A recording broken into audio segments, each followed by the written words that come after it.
Alors dans le dernier volet de cette étude, on retrouve notre joueur qui se déplace sur un terrain, il a toujours à ramasser les trésors, là j'ai réussi, mais en plus maintenant il y a des ennemis, et il y en a deux par niveau, donc là on est au deuxième niveau, donc ça m'en fait 4.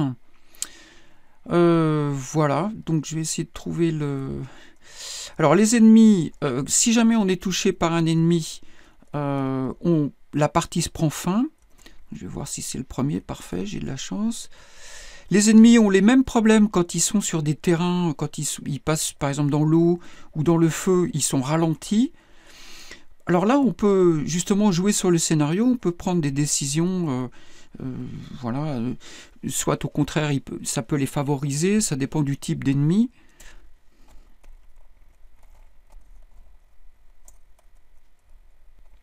Alors le déplacement des ennemis est relativement simple. J'ai pas fait d'IA trop difficile. C'est juste que quand ils tapent sur un obstacle, ils cherchent une direction et ils repartent. Donc voilà. Et si je suis touché par un ennemi, la partie est terminée. J'ai deux possibilités. Soit je fais une nouvelle partie, soit je quitte. Alors si je fais une nouvelle partie, bon bah je recommence au départ en fait, hein, tout simplement. Hein, je vais perdre exprès là ici. Zut, il est parti. On pourrait jouer à chat aussi comme ça, faire un jeu, voilà, boum, game over, nouvelle partie. Donc là si je quitte, hop, je reviens, je quitte le jeu.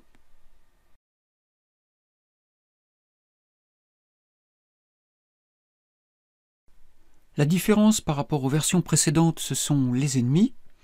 Ils sont abordés premièrement par individu, à l'unité, chacun, et donc avec une structure de données correspondante, et tout un ensemble de fonctions qui traitent un ennemi.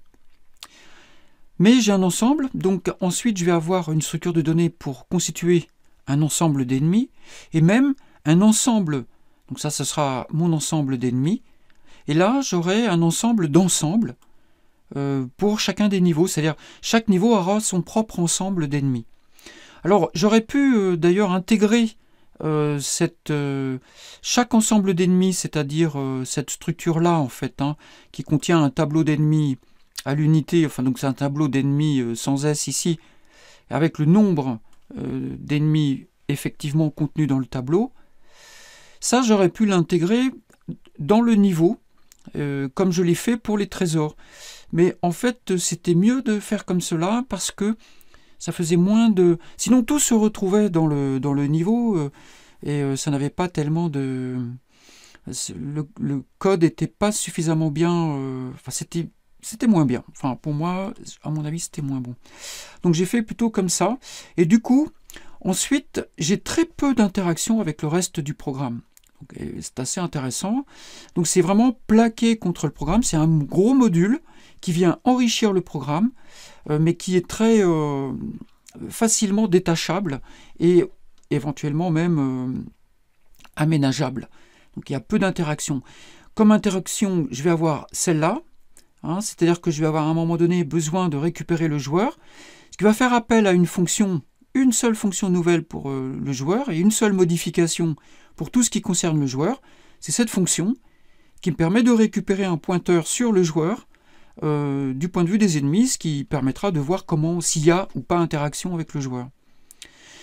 Dans ce qui concerne les niveaux, pas de modification, sauf dans niveau reset, d'ailleurs je l'ai mis maintenant niveau ici au pluriel, ce qui est plus clair, où là on va avoir besoin de créer les ennemis, de les initialiser, et donc on appellera la fonction qui est ici, où est-ce qu'elle est ma fonction ? Init all, la voilà. Donc celle-là sera appelée dans niveau reset, hein, au moment de la création de l'ensemble. C'est tout. Ensuite, j'ai un peu modifié la mise en œuvre générale. Donc si on va dans jeu.c, ça se voit. Le contrôle du jeu se fait maintenant avec une variable globale statique, c'est-à-dire locale à jeu.c, invisible partout ailleurs. Et cette fonction, donc cette variable va pouvoir être modifiée plus facilement avec cette fonction jeu set fin. Et fin va pouvoir prendre 3 valeurs soit elle vaut 0 donc quand la partie est en cours, soit elle vaut 1 quand on termine la partie, mais également si elle vaut moins 1, c'est-à-dire si elle est inférieure à 0, à ce moment-là, ça signifie qu'un ennemi a touché le joueur et qu'on demande à la personne qui joue si elle veut reprendre ou pas la partie. Alors avec cette modification, pour ce qui concerne jeu.c, je vais avoir aussi le panneau de fin. Alors j'ai fait une fonction jeu fin qui n'est appelée que sur jeu.c. Et voilà, donc là je crée, en fait je dessine ce qu'on a vu quand c'est game over, quoi. Ma page game over, je la dessine ici, je fais l'affichage, et puis là j'attends que la personne qui joue fasse un choix. Voilà, et tant qu'elle n'a pas appuyé sur return ou escape, eh bien on attend, et puis une fois qu'elle l'a fait, donc si elle a appuyé sur return, à ce moment-là j'appelle niveau reset, je recrée toute une partie.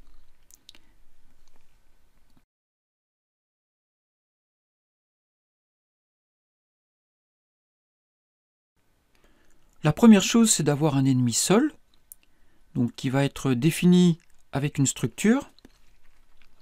Donc on a la position de l'ennemi, son déplacement, j'ai repris exactement le type de déplacement utilisé par le joueur. Donc il y a un compteur, le nombre de tours à compter selon la nature du sol, et puis le déplacement des x, des y. L'ennemi a également besoin d'une lettre pour l'identifier, et puis d'une couleur. Alors avec cette structure, je vais avoir un ensemble de fonctions, qui est assez... Alors elles sont nombreuses, mais elles sont simples. Donc il y a l'initialisation, évidemment, on va initialiser l'ennemi. Ensuite, on va l'afficher, on va devoir pouvoir l'afficher et l'effacer selon sa propre couleur et le fond sur lequel il se trouve. Donc c'est ces deux fonctions-là. Le faire avancer. Alors le faire avancer, ça va nécessiter la fonction est-ce qu'il bouge. Alors c'est là comme pour le joueur, est-ce que l'ennemi bouge. Ensuite, le nombre de tours selon le sol sur lequel il repose, et la fonction qui va nous retourner justement sur quel sol il se trouve. Également, s'il entre ou pas en collision avec un trésor. Donc en cas de trésor, voilà. Et alors une fonction spécifique aux ennemis, c'est de chercher une direction, puisqu'ils sont automatiques. Quand ils sont dans ce monde, ils doivent pouvoir trouver eux-mêmes une direction possible. Parce qu'ils peuvent être coincés par un mur ou des choses comme ça, ou sur un bord. Voilà. Et là, c'est en cas de collision avec le joueur, on vérifie s'il y a collision ou pas avec le joueur. Donc cette fonction-là prend en paramètre un pointeur sur le joueur, ce qui va permettre justement d'accéder à toutes les valeurs du joueur et surtout sa position, ce qui va permettre de faire un test de collision. Donc voilà pour un ennemi seul. Alors toutes prennent en paramètre un pointeur d'ennemis, et parce que je vais gérer un ensemble ensuite, et du coup j'aurai besoin de l'adresse mémoire de chacun des éléments. Alors comment je crée l'ensemble des ennemis, c'est le deuxième volet de traitement des ennemis. Et bien évidemment, alors là il y avait plusieurs solutions, et j'ai décidé de tester une nouvelle solution. Donc la solution que je vais tester, c'est je crée d'abord un ensemble d'ennemis. Donc c'est un tableau d'ennemis plus un nombre d'ennemis. Donc là j'aurai un tableau d'ennemis qui peut contenir au maximum 12 ennemis. Et ça me donnera le nombre effectivement contenu, enfin d'ennemis actifs dans le tableau. Alors comme il n'y a pas moyen de détruire les ennemis, je n'ai pas doté le joueur de la possibilité de détruire les ennemis, ils sont toujours tous actifs. On ne peut pas les tuer, donc voilà, donc il n'y a pas quelque chose qui permettrait de les désactiver.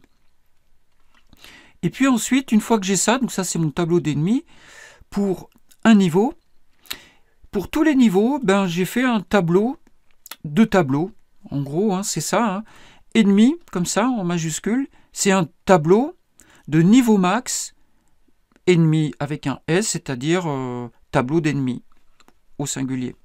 Hein, donc ça, c'est un tableau de tableaux. Alors évidemment, il y avait plusieurs solutions pour écrire ça. J'aurais pu faire une matrice, par exemple, d'ennemis, ou enfin.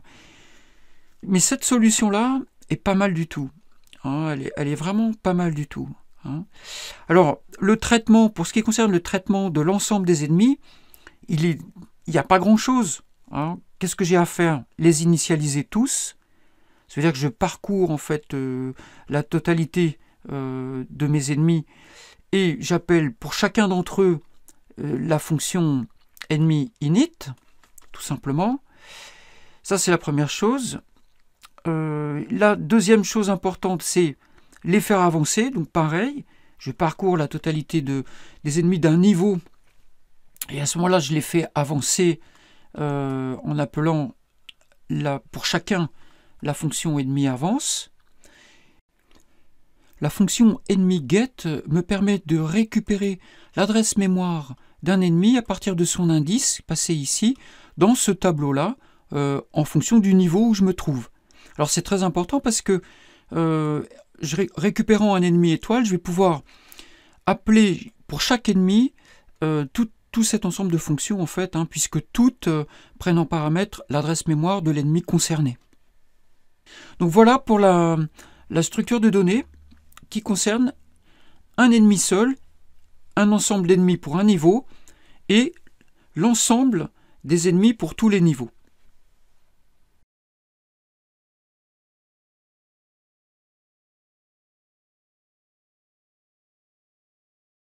Toutes les fonctions qui concernent les ennemis sont réunies sur le fichier ennemi.c. On peut ouvrir, on peut voir ici toutes les fonctions qu'il contient. Celles dont les noms sont précédés d'un tiret, ça signifie qu'elles ne sont appelées que sur ce fichier. En quelque sorte, elles sont statiques. Hein. D'ailleurs, j'aurais pu les déclarer statiques. Et il n'y en a que deux qui servent à communiquer avec d'autres fichiers. Ennemi avance all qui doit se trouver dans le main, et puis ennemi init all qui se trouve dans niveau receipt.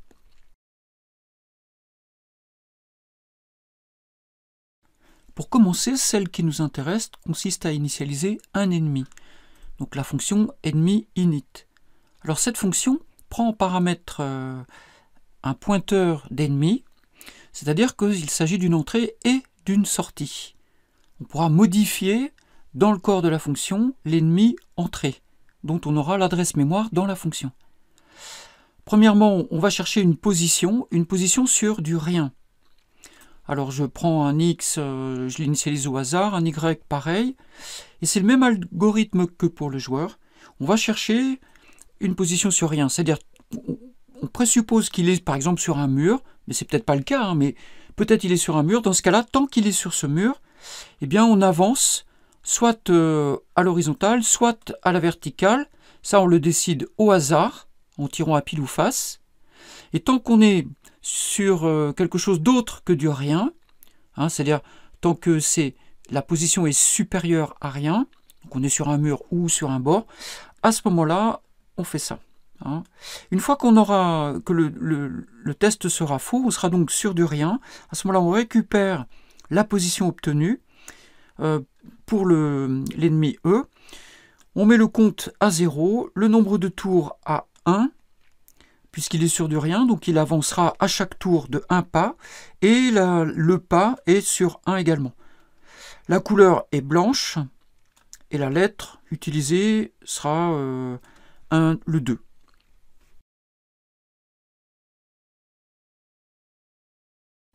Alors maintenant qu'on peut initialiser un ennemi, on va pouvoir les initialiser tous.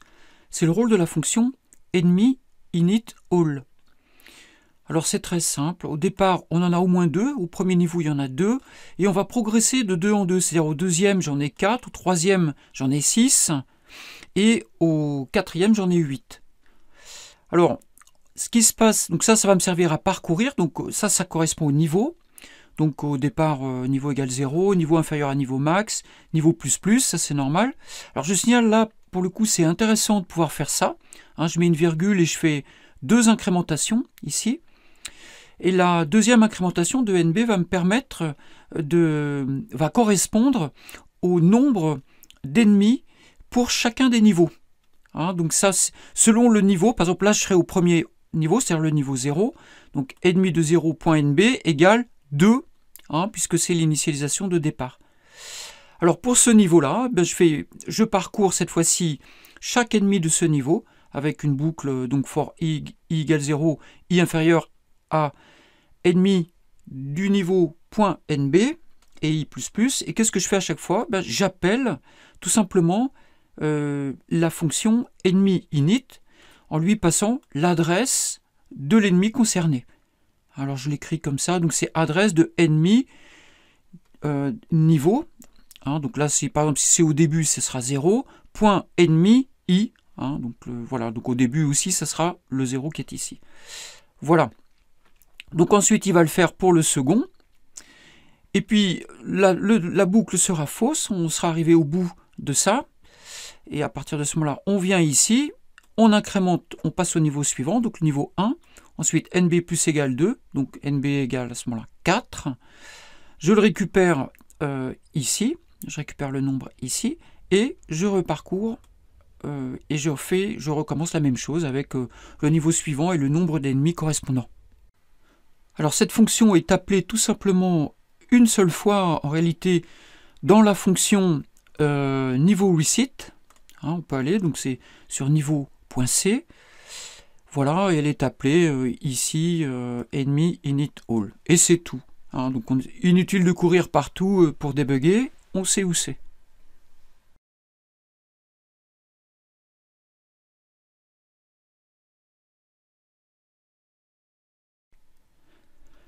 La fonction ennemi avance sur ennemi.c, c'est de loin la plus importante pour ce qui concerne les ennemis, parce qu'elle articule en toutes les autres. Alors la première chose qu'on fasse pour avancer quand l'ennemi avance, puisqu'il est sensible au sol sur lequel il avance, c'est de récupérer le sol sur lequel il se trouve. Hein, donc c'est le rôle de la fonction ennemi get sol. Alors, cette fonction, on va aller la voir, on va se faire comme ça un deuxième onglet.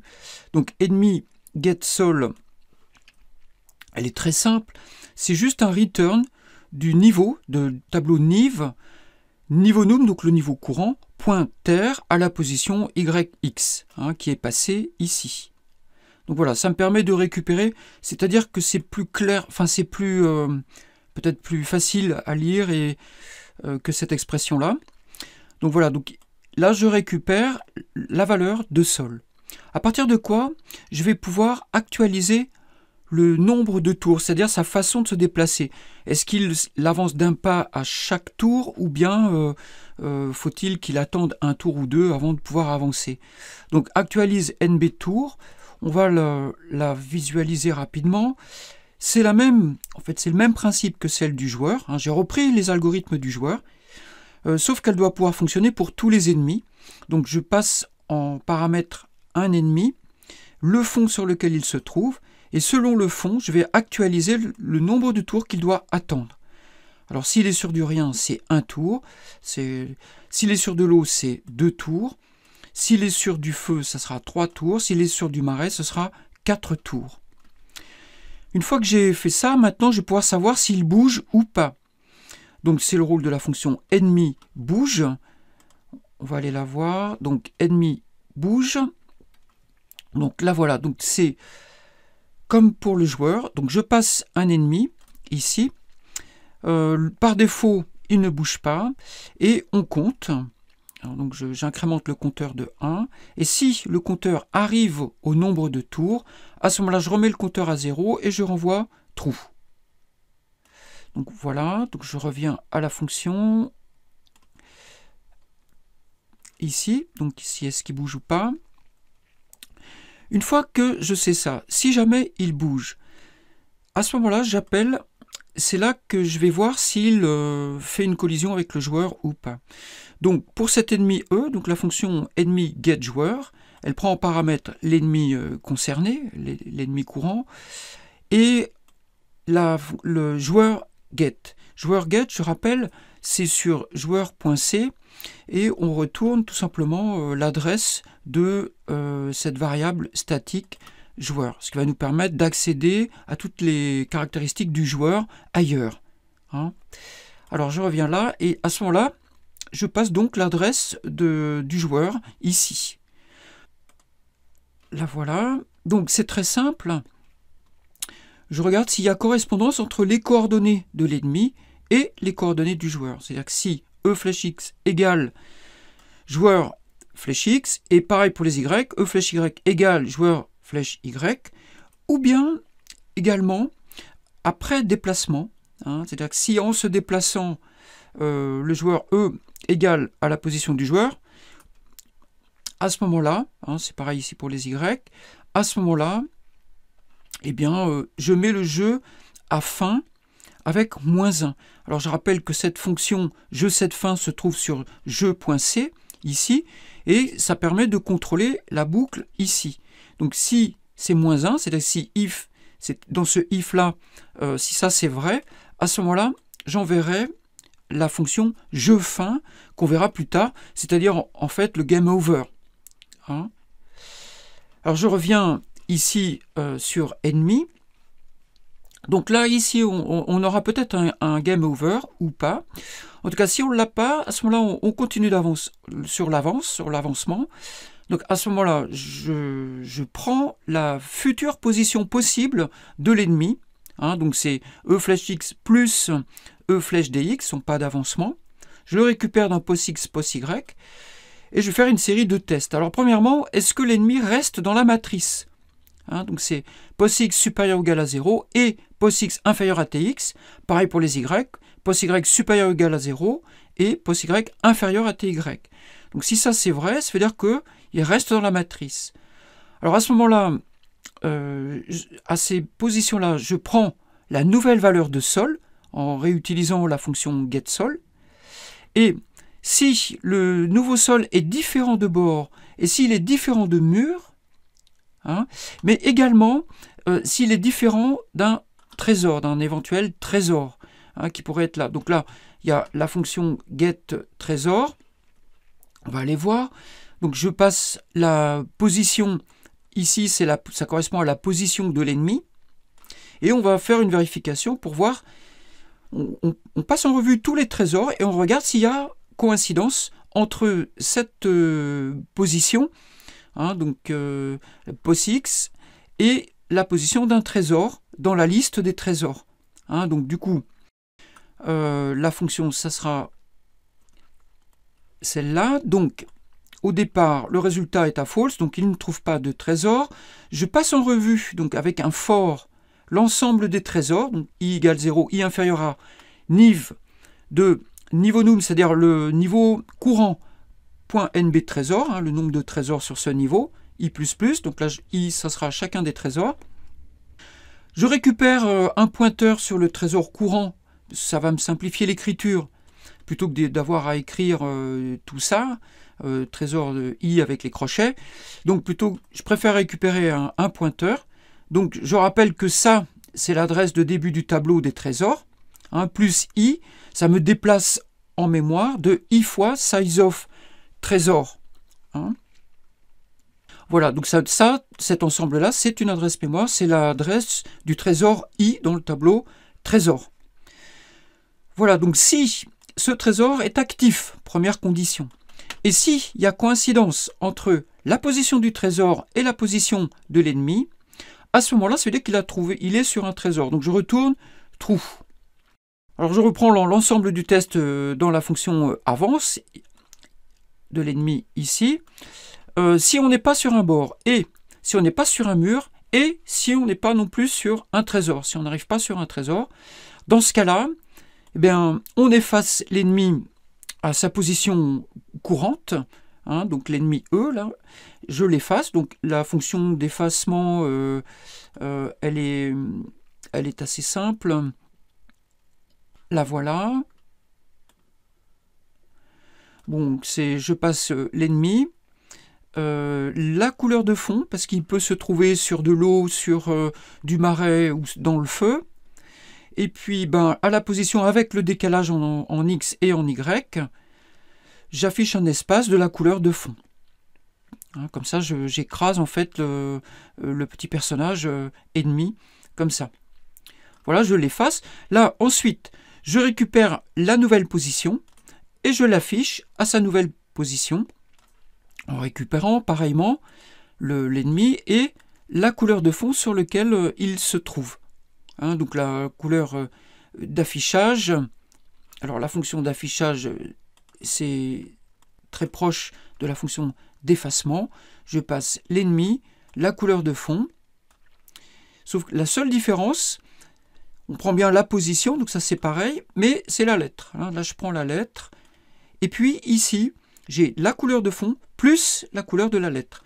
La couleur de fond venant sur les 4 bytes de gauche sur l'octet qui correspond à l'ensemble de la couleur. Et la couleur de fort, c'est-à-dire qui donne la couleur de la petite tête, sur les 4 bytes de droite, sur l'octet, qui donne l'ensemble de la couleur. Voilà pour l'affichage.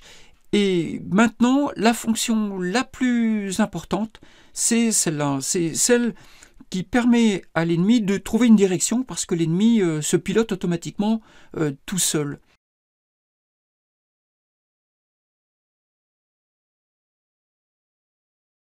Si l'ennemi sort de la matrice ou rencontre un obstacle, à ce moment-là, il doit trouver une nouvelle direction. C'est le rôle de la fonction ennemi cherche dir. Donc là, elle prend en paramètre évidemment l'ennemi concerné. Alors, là, il y avait plusieurs solutions. Enfin, 2 solutions. Soit on a 8 positions, 8 directions possibles autour de l'ennemi. Hein, nord, nord-est, est, sud-est, sud, etc. Ça fait 8 positions. Soit on les prend une par une jusqu'à trouver une bonne, mais si on fait comme ça systématiquement, le problème c'est que les ennemis auront un comportement un peu stéréotypé. Donc la deuxième possibilité, c'est de faire un tirage aléatoire jusqu'à en trouver une bonne. Le problème c'est que parfois ça peut être un peu long. Alors l'idée, ça va être de faire un mix entre les deux, c'est-à-dire on va avoir 8 positions, on en choisit une au départ au hasard, et ensuite on va tourner soit dans le sens des aiguilles d'une montre, pour en trouver une libre si jamais elle ne l'est pas, soit au contraire tourner à l'inverse des aiguilles d'une montre, et ça voilà, ça sera déterminé au hasard. Donc voilà le principe de l'algorithme. Donc au départ, on prend le K c'est-à-dire la position de départ. Hein. Donc c'est dans une horloge, donc c'est rond. Alors on va pouvoir va être soit positif, soit négatif.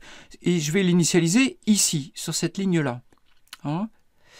Donc là, modulo 2, ça fait 0 ou 1. Multiplié par 2, ça fait 0 ou 2. Moins 1, ça fait moins 1 ou 1. Voilà, donc ça, le pas va donc avancer soit en positif, soit en négatif. En positif, on va aller dans le sens des aiguilles d'une montre. En négatif, on va remonter dans l'autre sens. Alors au départ, je prends la position au hasard, hein, donc il y a de 0 à 7 compris. Et ensuite, j'entre dans cette boucle, qui est une boucle while.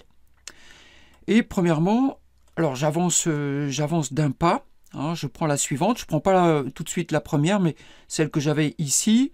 Hein, je commence par avancer d'un pas dans une direction ou dans l'autre. Ça dépend de quelle est la valeur de pas, s'il est négatif ou positif.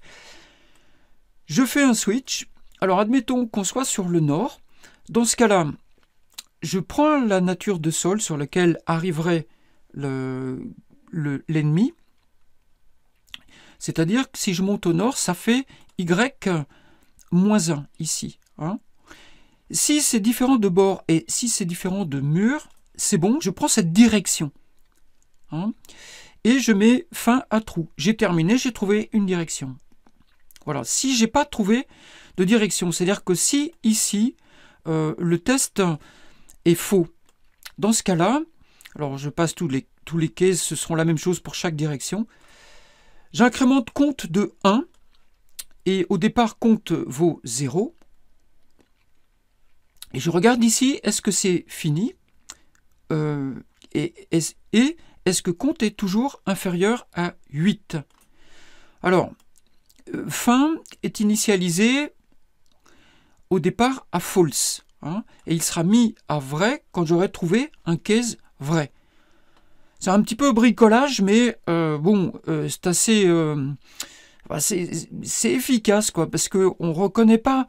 Ça donne au personnage un comportement qui est un petit peu plus vivant, hein, qui échappe un petit peu plus à une espèce de normalisation de tout le monde. Voilà. Donc là, ils sont un peu moins saisissables. Hein, donc c'est pour ça, voilà. Donc voilà, c'est l'algorithme, hein, tout simplement. Alors je fais exactement la même chose pour chaque direction. Hein, par exemple, je sais pas, je vais prendre une autre. Je vais prendre le sud. Là, ce qui va changer, c'est qu'au sud, ça sera plus 1 ici. Je prendrai le sol sur s'il descend. Et si c'est pas du bord, si c'est pas du mur, eh ben je récupère donc cette direction. Je mets fin à trou. Hein. Voilà, et puis je sors, j'incrémente de 1, pourquoi? Pour pas que ça tourne... alors je ne sais plus pourquoi, j'avais des problèmes où ça pouvait tourner à l'infini. Voilà, donc pour éviter ça. Hein, donc je suis obligé de trouver une forme. De toute façon, il y en aura forcément une. Normalement, il y en aura forcément une. Sauf s'il est totalement encadré. Voilà, encadré de tous les côtés. Alors, ça peut arriver quand on gère aussi les collisions avec les ennemis, de façon à ce qu'ils ne se rencontrent pas eux-mêmes. Hein, donc ça peut arriver dans ce cas-là, mais voilà, on peut considérer l'ennemi comme un obstacle, et donc on peut dire que quand ils se cognent eux-mêmes, ils partent dans d'autres directions. Là, je ne l'ai pas fait. Donc voilà pour la fonction ennemi cherche dire, et cette fonction, elle est appelée elle est appelée ici, hein, dans la fonction d'avance, hein, et elle est appelée, si il y a un obstacle, hein, donc, dans le cas où le test ici est faux, c'est-à-dire qu'on se retrouve ici, et à ce moment-là, il cherche une direction, et de même si il sort de la matrice, hein, c'est-à-dire si ça c'est faux, à ce moment-là, on se retrouve ici, et on cherche une direction. Alors, remarquez que je n'ai pas gérer les trésors dans la direction, la recherche de direction. C'est-à-dire que si la direction choisie donne sur un trésor, le coup d'après, quand on reviendra ici, à ce moment-là, le test ici sera faux. Donc il recherchera à nouveau une direction. Je n'ai pas pris en compte les trésors directement ici. J'aurais pu, mais je ne l'ai pas fait. Donc c'est pas mal parce que du coup, quand même, il va peut-être être obligé d'attendre 2 tours ou 3 tours pour trouver une bonne direction. Donc ça fait un mixte entre c'est trop long pour trouver la bonne direction et j'attends un petit peu avant de trouver la bonne direction. Alors maintenant que je sais faire avancer un ennemi seul, les faire avancer tous, c'est très simple. Donc c'est le rôle de la fonction ennemi avance all. Donc je passe en revue tous les ennemis du niveau courant, hein, donc c'est-à-dire i inférieur à ennemi de niveau num.nb, et j'appelle pour chacun d'entre eux ennemi avance en passant l'adresse de chaque ennemi que je récupère avec cette petite fonction qui me simplifie l'écriture. À partir de l'indice, je passe ici l'indice d'un ennemi dans le tableau ennemi du niveau, enfin les ennemis donc au niveau courant, point ennemi i. Donc ça c'est quand même une écriture qui est un peu lourde, donc je préfère utiliser celle-là. Voilà, donc c'est le rôle de cette fonction, hein, donc je retourne un ennemi étoile. Voilà, et puis après, j'appelle pour chaque ennemi du niveau la fonction ennemi avance. Alors cette fonction ennemi avance all est appelée une seule fois, enfin régulièrement, mais une seule fois dans la boucle while du jeu, hein, la boucle principale du jeu, qui se trouve sur jeu.c, hein, dans le main en fait.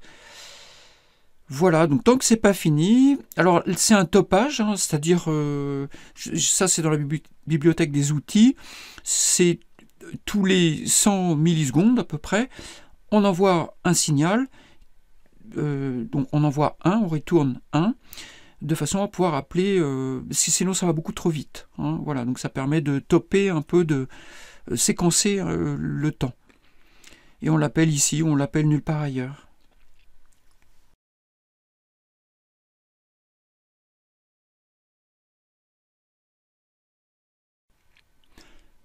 Alors dans le main, si la variable fin de contrôle du jeu est inférieure à 0, c'est-à-dire si un ennemi a touché le joueur, dans ce cas-là, on appelle la fonction jeu fin, qui est un panneau de game over.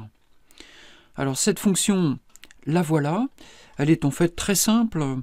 Je vais parcourir le terrain courant, donc c'est niv de niveau num pointer yx, donc dans une double for imbriquée.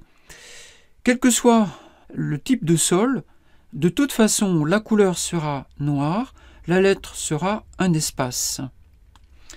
Sauf si on est sur du bord. Dans ce cas-là, la couleur c'est bright blue, décalé de 4 bytes sur la gauche pour que ce soit la couleur de fond, et la lettre est un espace. Dans les deux cas, d'ailleurs, la lettre est un espace. Bon, ici, on peut faire ce qu'on veut, en fait, on peut le transformer. Et puis, j'affiche la lettre et la couleur correspondante ici avec au drawchart, donc pour chaque position. Voilà, donc ça me donne, en fait, ce grand carré noir entouré de bleu, avec dedans, je vais justement écrire au milieu game over, en utilisant la fonction oprintf qui se trouve dans la bibliothèque outils, sur outils.c. Donc voilà, donc c'est le décalage toujours plus tx divisé par 2 moins 5 pour à peu près le centrer, et ty donc divisé par 2 décalé de dec y. Alors là, ça c'est bright red, donc c'est en rouge, et j'écris game over. Ensuite, en dessous, je vais afficher est-ce qu'on fait une nouvelle partie ou pas. Donc presse Enter pour oui. Et éventuellement, on peut quitter. Donc à ce moment-là, on appuie sur Escape, une espèce de petit menu rapide, quoi. Alors ensuite, je bloque le programme ici. J'attends une réponse de celui qui joue. Alors tant qu'il n'a pas appuyé sur Return ou Escape, on attend. Et une fois qu'il aura appuyé sur l'une des deux touches, à ce moment-là, on sortira de la boucle while. Et si c'est return, eh bien, on réinitialise une partie.